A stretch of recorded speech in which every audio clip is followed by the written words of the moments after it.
You're listening to the Future Tech Podcast with Richard Jacobs. Future technologies such as artificial intelligence, stem cells, 3D printing, gene editing, Bitcoin, blockchain, the microbiome, quantum computing, virtual reality, and exploring space are much closer than you might think. In fact, many early versions of these technologies are in play right now, and the companies that are using these technologies are the focus of this podcast. My goal for you, the listener, is to learn from these podcasts. You may very well learn something that may change the course of your life for the better, steer you towards a new career, or give you insight into addressing a thorny medical problem. Remember, this podcast and its content is informational in nature only. No medical, tax, legal, financial, or psychological advice is being given. If you've enjoyed the podcast, please listen, subscribe, like, and tell your friends about it. Thank you.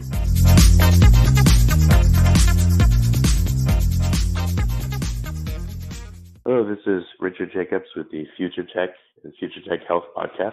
And my guest today is Seema Khosla. She's the medical director of the ND Center for Sleep, meaning the North Dakota Center for Sleep. So Seema, thanks for coming. How are you doing today? I'm great. How are you doing? Good. I know maybe it's, stereotyping, but when I think North Dakota, I think very cold. So I feel like, I'd want to go under the blankets and sleep all day there because it's so cold. Yeah, right? You wouldn't be wrong. We're under 4 feet of snow right now. So, yeah, you're pretty close. Yeah, it's unbelievable. Yeah. Huh. Well, all right. So what got you into the sleep world, and then why North Dakota? So I'm a pulmonologist. So after medical school, I did my residency and then fellowship training. So it's about a 6-year track after medical school. And I trained in, intensive care units. And part of that is, believe it or not, you learn about lungs and you learn about the ICU and you learn about sleep. And so it was something that I never really thought about when I was a resident. I trained right before they limited resident work hours. So I actually fell asleep at a stop sign on my way home after being on call, and somebody had to beep their horn at me, and I woke up and I was so proud of that. For me, that was this validation that I've done this awesome job. I'm a good little intern. I worked myself to the bone, and it took an embarrassingly long time after that to realize how dangerous that is. And so then I started kind of understanding, right, we all have this badge of honor that I'm going to stay up all night and I'm a superhero and, I'll sleep when I'm dead. And it took a really long time for me to figure out that that's completely wrong and backwards and scary and dangerous. And so then I started learning more about sleep. Yeah, right. And it's something that I think it's popularized in our media, even growing up, in training programs, even in the military, they would do sleep deprivation exercises. And even now the military has understood that sleep is important, and they are training their troops about the importance of sleep and making sure that they get adequate sleep. So I really do think that we've seen this change in people's attitude about sleep. But like anything else, right, it takes a long time for people to come around and accept it. Yeah, I go to acupuncturist. He's an Asian guy, and he said years ago he fell asleep and went off the road and got into this car accident, and he's like, you didn't die. So yeah, it's falling asleep on the road can kill you easily. Well, and that's why the government's invested like millions of dollars on those rumble strips, right? Because this is a problem. Yep. People fall asleep behind the wheel. It's a problem. It's a huge problem, and we're just not. I don't think we're well equipped yet to try to navigate through all of that and manage it. But hopefully we'll get there. All right. So now you're running the sleep center. So what are I've done quite a few interviews with people that run sleep centers, and we talked about sleep disorders, and we talked about apnea and things like that, insomnia. But how about some of the more unusual things that you see, or the pulmonary-related sleep issues? So I'll give you one example of something that's happened to me. I used to get quite a few sinus infections. When winter would come, the room would dry out. I'd have to use humidifiers, and when my sinuses would dry out, I'd wake up 30 times a night because I was horribly thirsty, and I'd have to drink water, and that was disruptive to my sleep. But I guess what I'm asking is, what are the pulmonary-related situations people have, with sleep? Well, there's a ton, right? There's the sleep apnea is a breathing problem, right? Apnea is when you're just not breathing. And so that's the most common one that we see in the lab. But, there's lots of other pulmonary reasons why people wake up at night. If you've got poorly controlled asthma, for example, sometimes people wake up at night with an asthma attack. People who have pulmonary disease like emphysema don't tend to sleep as well. We have a lot of chronic medical conditions that can cause insomnia and fragment your sleep. And so it's really kind of interesting that I think there's this perception that you go to a sleep center and you go in on one end and you leave with a CPAP, right? That it's this one size fits all and everybody's got sleep apnea, right? And it's so much more than that, right? It's not just sleep apnea. There's all sorts of sleep disorders. Some are super common, like insomnia. Some are less common, like narcolepsy. I had one gentleman who had REM sleep behavior disorder. So this is this disorder where you act out your dreams. So normally REM sleep is where we have those wonderful watching a movie kind of dreams. And so our bodies are paralyzed, so we don't act out those dreams. But sometimes you lose that paralysis and then people start doing all these crazy things in their dreams. So I took care of a gentleman once. His wife brought him in. He really didn't want to come in, of course, but he'd actually flown out of a window. He had broken through this window, wound up on the ground, cuts and scrapes, had to go and get stitches. And finally his wife was like, okay, this is nuts. You need to go get checked. And he wound up having a little bit of sleep apnea. We put him on some medication for his REM sleep behavior disorder, and he actually did really well. I think sleep is kind of an interesting thing. Yeah, I mean, sleep is very intimate, right? If you think about who has ever watched you sleep, it's somebody that you're close to. And so I think it's natural to have this apprehension about going into some sleep center where, complete strangers are watching you sleep. And so that's an obstacle. I think a lot of people just don't want to come in because they don't want to have the testing, A, and B, they don't want to be stuck on a machine. Well, that's actually what I was exactly going to ask you. Are people resistant to coming in? And is it, do people voluntarily come in, or is it like a loved one that says, hey, you got to go, and bugs them to go? So it's kind of funny. It's both. So in my exam room, I've got this small clinic in Fargo, North Dakota, and it's just me and my front office lady, and we have these small little clinic rooms, and I have two seats for the patient to sit in, usually husband and wife or whoever, right? And if I walk in the room, I can always tell when a male has been sent by his wife because he sits in the seat as far away from me as he can get, and he really just doesn't want to be there. And so then we'll go through the typical questions. And, I had one gentleman years ago that I'd ask him these questions. Do you snore? Do you, are you sleepy during the day? Blah, blah, blah, blah, blah. Every answer was nope, nope, nope, nope, nope, I'm fine.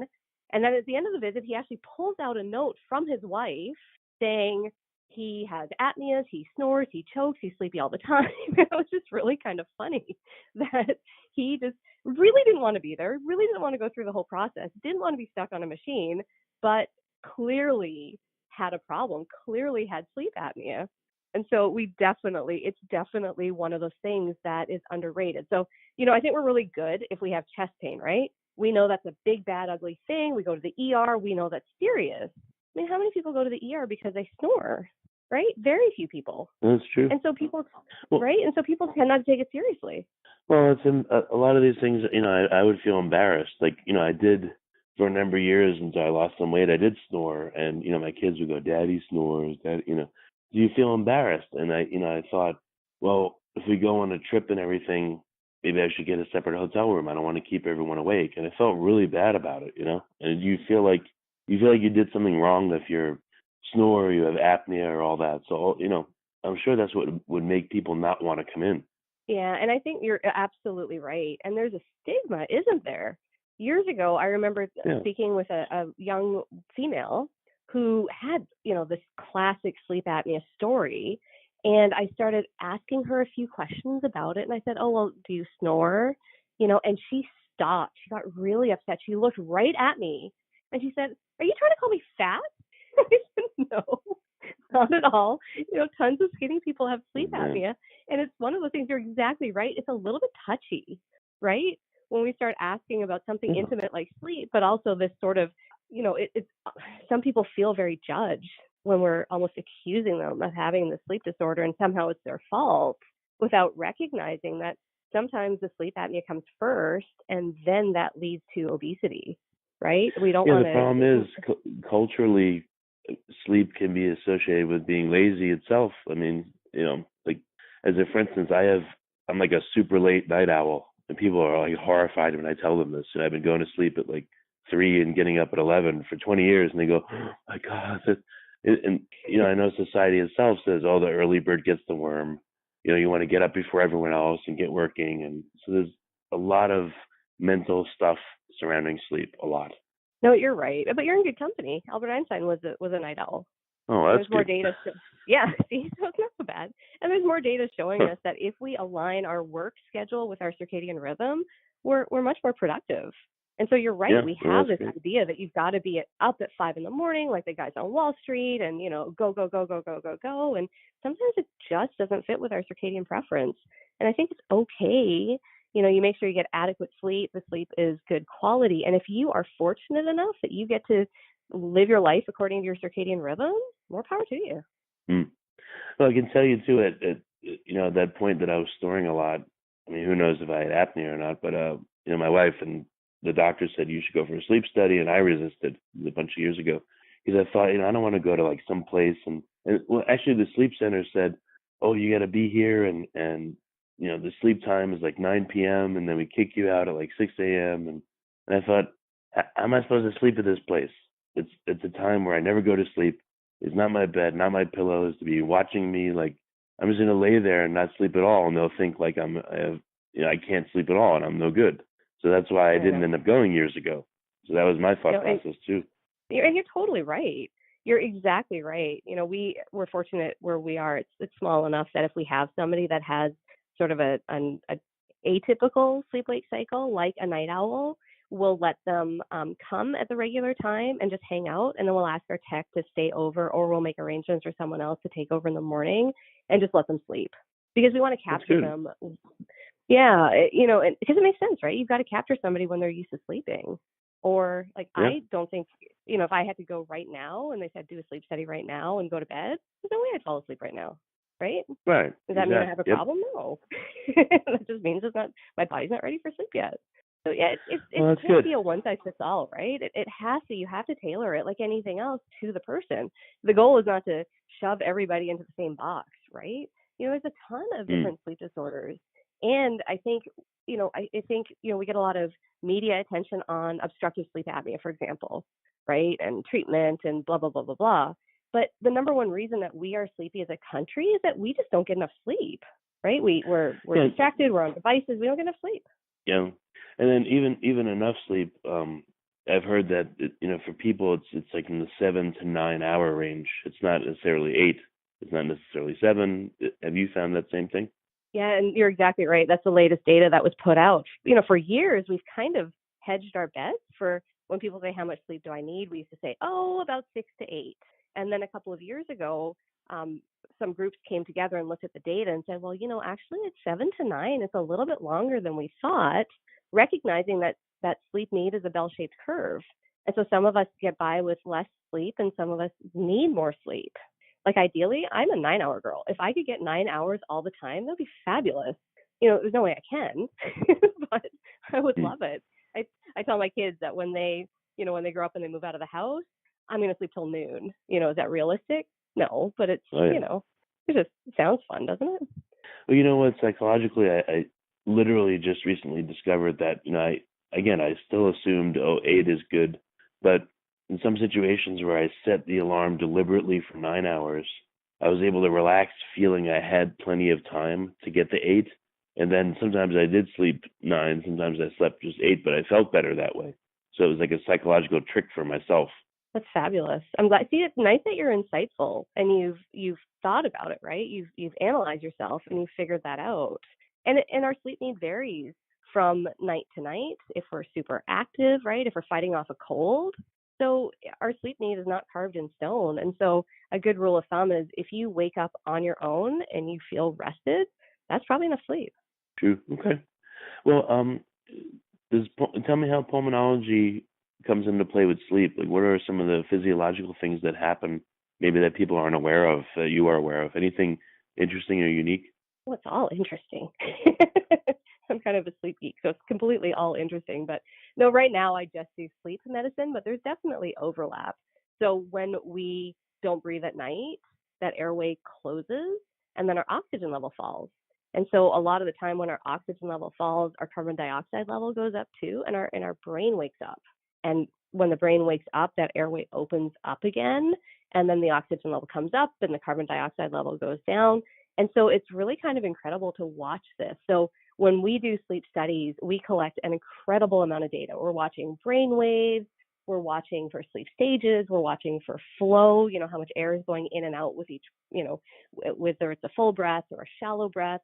We're watching to see whether you're making effort, if your belly's moving, if your chest is moving. We're watching your legs, we're watching your heart.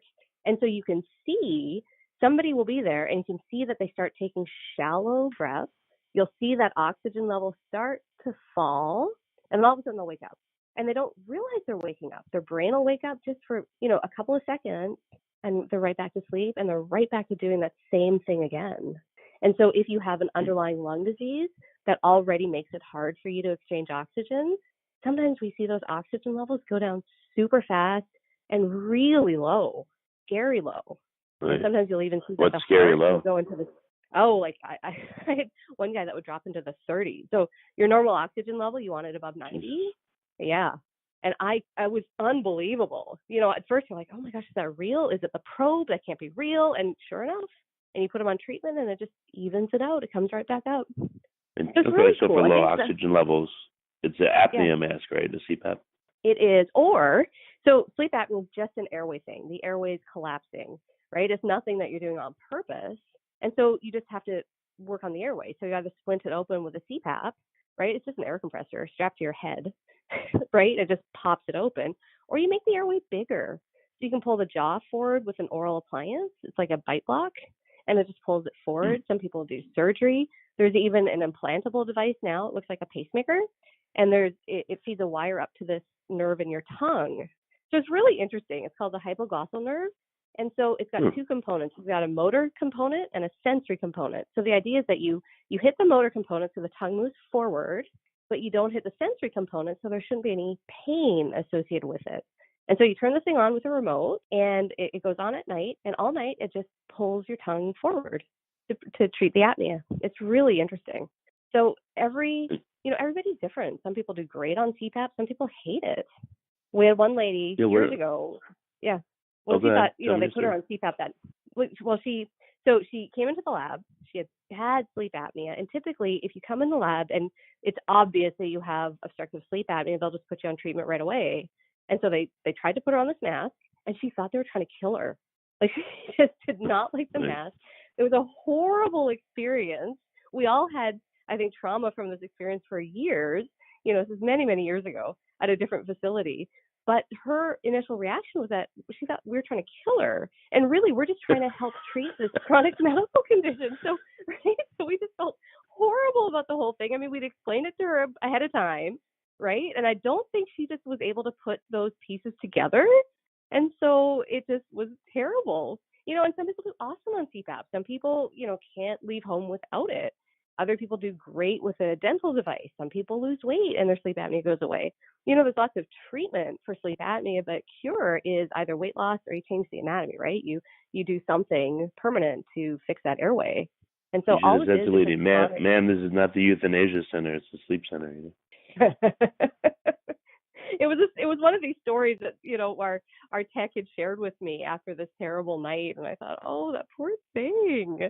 But yeah, you're exactly right. And so that's the goal, right? We're trying to treat this chronic medical condition just like you would treat diabetes or high blood pressure or cholesterol, right? And the interesting thing about it is that, if you look at the physiology of what's happening, right, that airway's closing, you're not just trying to treat the symptoms, right, with stimulants. You're actually addressing the whole reason that this is happening. So the airway's closing, you're doing something to fix that. And so that is what I really like from it's a very pure way of looking at it. We're not just masking it. We're not just saying, oh, you're sleepy, here, take some medication to keep you awake. No, we're addressing the whole reason why you're sleepy. Well, that's good, yeah. Any other, out of seeing so many patients for so long, what insights are you getting that you didn't have at first, what are some new thoughts or observations that you've had over the past few years? Well, what's really interesting is that over the years, I think people are a lot more educated and a lot more willing to embrace this idea. We have, everybody's got a fitness tracker, people are monitoring their sleep. People seem a lot more engaged now than they were probably 10 years ago. And so I think that's a positive, right? I think some people really hate the idea of Dr. Google and these devices, but I actually kind of love it. I kind of love the idea that people are embracing this and taking ownership. Like, this is my sleep apnea. I better learn about it, right? And then they're more engaged and they're more willing to do something to fix it, to treat it. People come in all the time with their Fitbit or their Apple Watch or whatever, and we'll go through what it tells them about their sleep, and we'll talk about it. It opens up that dialogue. So I think it's great. The one time it's not great, though, is when people develop this thing called orthosomnia. So it's where you start obsessing about getting those perfect sleep numbers on your tracker, that you develop insomnia and you can't sleep and you're anxious. And in that case, we're like, you know what? Let's put it away for right now. This is counterproductive, and let's revisit it later. Yeah, that's interesting. So any trends that you're seeing? You said people using wearables. Do you think that, there's Fitbit and these other wearables. Some doctors I've spoken to, they say, oh, they're, it's good to have them. Some say, they don't really measure very much. Maybe just time in bed. What's your opinion on them? So it's interesting. So I'm part of this sleep technology committee for the American Academy of Sleep Medicine. And so we've been looking at this for the last couple of years and looking at the different technology that's out there. And the big question is, well, it says it does what does it actually measure? What is it actually telling us? Like, when somebody shows me their Fitbit, what does that sleep score mean? Right? How do I bring that into terms that I understand from sleep studies, for example? And so some of the data is really interesting and some of it is terrible. But I like that they're analyzing it. I think it's important that we validate whatever is out there so that we know how to interpret it. So I had the opportunity to speak with somebody from Fitbit a few weeks ago, and we were talking about what's on the horizon. So they have, one of their devices has an oxygen monitor in it, and so they're kind of hoping, which is of course one of the things we look for in sleep apnea, right? And so in speaking with them, they're hoping to increase the awareness of sleep disorders, not necessarily diagnose it, but in the morning, will we be at a point where in the morning you look at your smartphone and there's a little message saying, hey, this is what we noticed last night. We think you need to go get a sleep evaluation. And then from that app, will you be able to click on something, find a sleep physician near you, and maybe launch an appointment via telemedicine? How cool would that be? Okay. It's amazing the technology that's out there. What's the rules on telemedicine in North Dakota? Are you able to do something like that? Because, it's small, but the population in North Dakota, I think, would be, segregated and, widespread. So that might be a very helpful thing for you to do. Yeah, telemedicine's great. We've done it for 10 years. It's fabulous. Nice. In fact, our telemedicine no-show rate was way lower than our inpatient no-show rate, or not inpatient, but in clinic. And so it wasn't unusual. So I would do, like the first patient might be a telemedicine patient from one town, and then I would see a patient physically in Fargo, and then the next patient would be a telemedicine patient from another town. And so it's very efficient use of my time, right? It's efficient for our patients. This is an agricultural community.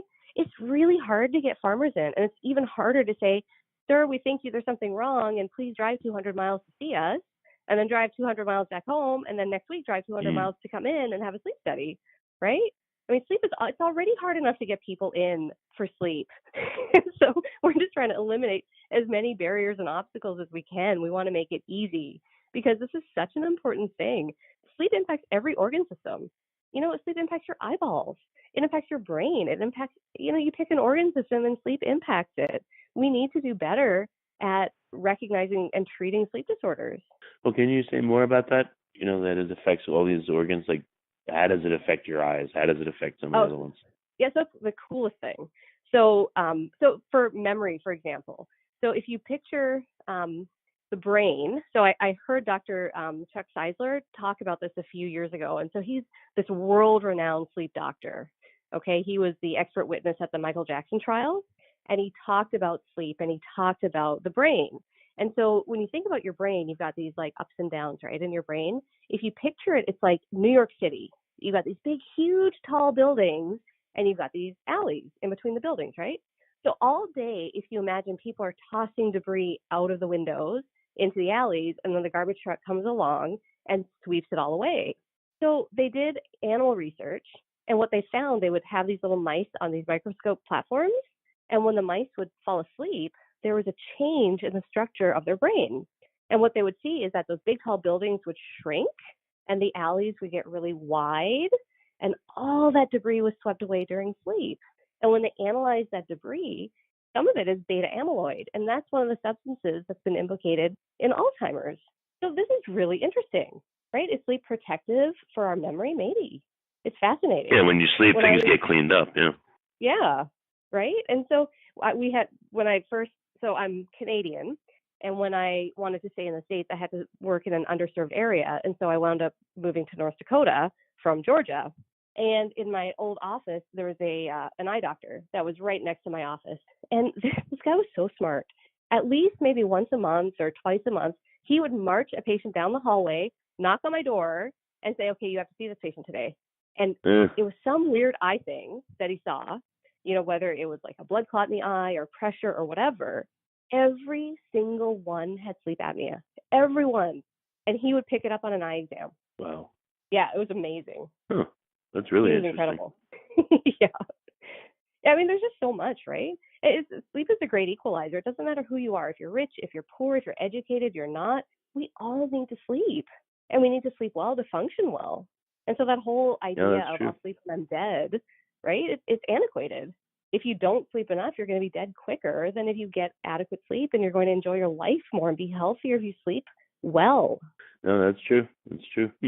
So, what are some things that people should watch out for to tell them that they have a potential sleep problem? The obvious ones, and then the not so obvious ones. So the obvious ones, right? The witness apneas, you're tired during the day.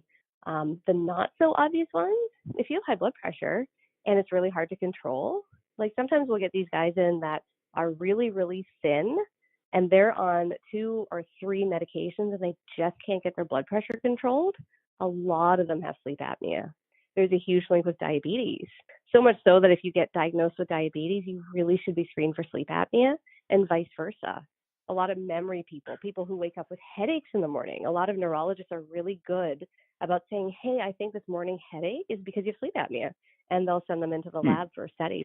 Because you're right. I think coordinate with doctors and other professions to tell them, hey, if you see this, it may be an apnea problem? Or is that kind of overstepping your bounds? No, it's funny because I think most physicians are open to that collegiality and that communication. And for example, the cardiologists are actually really good about looking at their patients who have atrial fibrillation, for example, which is a really common heart abnormality. It's a rhythm abnormality. They're really good at recognizing that sleep apnea has a huge role to play in atrial fibrillation. And when they have a patient with AFib, they will send them in for a sleep study, because we know that if they have sleep apnea and they have AFib, if you treat the sleep apnea, they have a higher chance of going back into a normal rhythm. And so it's nice. Sleep is an interesting field, that you don't just have to be a pulmonary person. We have neurologists, we have ear, nose, and throat doctors, we have psychiatrists, we have cardiologists that are sleep certified. Yeah, what kind of conditions have you seen that people have had? They've come in for a sleep study, they've had apnea, let's say, they've been fixed, and then they say, hey, doc, my other condition went away, and they were surprised by it. So I had this guy years ago. He was hilarious. So the first time I met him, he was kind of cranky and, didn't listen to anything I had to say. He was grumpy about having to come in for his study and I don't want to do this. Anyway, so he comes back in for follow-up, and he slaps his medication list down on the table. And he's like, I'm off my diabetes medication. I'm off my cholesterol medication. I'm off my high blood pressure medication. I'm even off my Viagra. You guys don't do a good enough job telling us about this. I thought, That's great. You're right. You're right. We don't do a good enough job talking about that. But he's absolutely right. So he was hilarious. I had another guy who had a hat that said Krabby, whatever his name was, and he would have this hat on all the time. And he came back in after his study, and he sat down, and he's like, well, I'm mad at you. I'm like, okay, what did I do now? He's like, I can't wear my hat anymore because I feel great. That's great. Yeah, he was awesome. And I hear, and it's not all good, right? A ton of people come in and they hate their CPAP. And so it's not all roses. And some people, feel maybe no different, but their blood pressure gets better. So it's a different metric for each person. Well, you seem to be a lot happier and more encouraging and welcoming than many people I've spoken to. Like a lot of the doctors seem to be very clinical and dry, or I guess worried about the seriousness of everything, and just therefore not. They seem to be unhappy themselves. So it makes a big difference. Like I feel like I'd want to come see you because you'd be happy, you'd laugh, it would be a good time. So you have a good way about you, a good bedside manner, they say. Oh, well, thank you. I appreciate that. So you need to come down to Fargo, but wait till the summer because it's kind of miserable outside right now. Well, actually, that leads into my last question. So, we're out of time. I was going to ask, how can people get in contact? And if they're not in your area, what are the rules of telemedicine in North Dakota where maybe they could do a consult with you even though they're not there? So that's really interesting. There are some states where you can do telemedicine from North Dakota to other states. So we've done it from North Dakota to Colorado, for example, a few years ago, but it does depend on the state where the patient is. Telemedicine is very patient-centric, so it focuses all around where the patient is, which I think is quite lovely. So if they are looking for a sleep doc, they can go to the American Academy of Sleep Medicine and just look for a board-certified sleep physician. And that just means that you've had to do this exam and you've attained a certain credential to say that, yep, you've done your extra study, you've done your fellowship, you've done whatever, and you are board certified to perform sleep services. But no, I'm a small fry here. I'm a small fish in a small pond in Fargo, and I've got a small clinic. But no, sleep is a great field. It's a small field, and so a lot of the giants of sleep medicine are still alive and practicing. So you can actually meet them when you go to a conference. It's really kind of amazing. Yeah, what's it like to go to a sleep conference, by the way? Is it exciting? It's awesome. So it's fabulous. So a couple of weeks ago, we were in California, and I went to the sleep conference, and you get to meet these people that have written these articles that you've read. Like Dr. Morgenthaler, for example, is at the Mayo Clinic, and he was the first one to describe this particular sleep disorder. And it's just kind of amazing that you get to see these people right there. You can go and talk to them. You can go out and have dinner with them. And it's really just so amazing. All of these people that are past presidents of the American Academy of Sleep Medicine, most of the people I've met in the sleep world are very welcoming, and they are enthusiastic and excited about sleep. And for somebody like me, who is a small fry, small time practitioner, it's lovely to feel that embrace from, these big, huge, well-known people. Well, that's great. Well, very good. Well, Seema, so how can people get in contact with you or your clinic? Well, we have a phone number, 701-356-3000. Okay. Well, very good. Well, I appreciate you coming on the podcast. It's been fun. Well, thank you. I appreciate it. I always love to talk about sleep.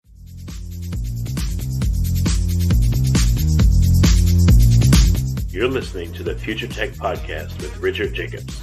Future technologies such as artificial intelligence, stem cells, 3D printing, gene editing, Bitcoin, blockchain, the microbiome, quantum computing, virtual reality, and exploring space are much closer than you might think.